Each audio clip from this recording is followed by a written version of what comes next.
বাড়িতেই যখন আম গাছ রয়েছে, সেই আম পেড়ে আমার মা আমের বিভিন্ন রকম রেসিপি তো বানাবেই। ঠিক তেমনই আজকে আপনাদের সঙ্গে শেয়ার করে নিচ্ছি কাঁচা আমের মোরব্বার এই রেসিপিটি। আমগুলোর খোসা ছাড়িয়ে গোল গোল চাকা চাকা করে এইভাবে প্রথমে কেটে নেবেন। তারপর একটি পাত্রে জল গরম করতে বসাবেন এবং আমগুলোকেও সেদ্ধ করে নিতে হবে।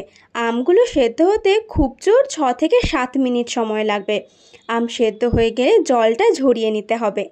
তারপর জলটা সম্পূর্ণ ঝরে গেলে সেই সময় কড়াইতে সেই সঙ্গে চিনির শিরা বানিয়ে নিতে হবে। তাই কড়াইয়ে স্বাদ মতন চিনি, 1 কাপ জল, সামান্য একটু নুন আর 3-4টে শুকনো লঙ্কা দিয়ে খুব ঘন করে চিনির শিরাটা ভালো করে বানিয়ে নিতে হবে। শিরাটা একদম ঘন হয়ে গেলে সেদ্ধ করে নেওয়া সেই আমগুলোকে এর উপরে দিয়ে একটু ভালো করে ফুটিয়ে নিতে হবে।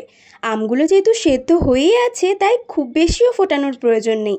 2 থেকে 3 মিনিট পরেই এর ওপরে সামান্য একটু পাতিলেবুর রস দিয়ে দেবেন। তারপরে সব কিছুকে একটু ভালো করে মিশিয়ে নিয়ে ওপর থেকে বাড়িতে বানানো ভাজা মশলার গুঁড়ো দিতে হবে। এই ভাজা মশলার গুঁড়োর রেসিপিটি আমি আগেই আমের আচারে বানানোর ভিডিওতে শেয়ার করেছিলাম। ব্যাস, সব কিছু মেশানো হয়ে গেলে গ্যাস বন্ধ করে দিন। কাঁচের বয়ামে ভরে রেখে মাঝে মধ্যে রোদে দিয়ে স্টোর করে রাখুন যতদিন খুশি।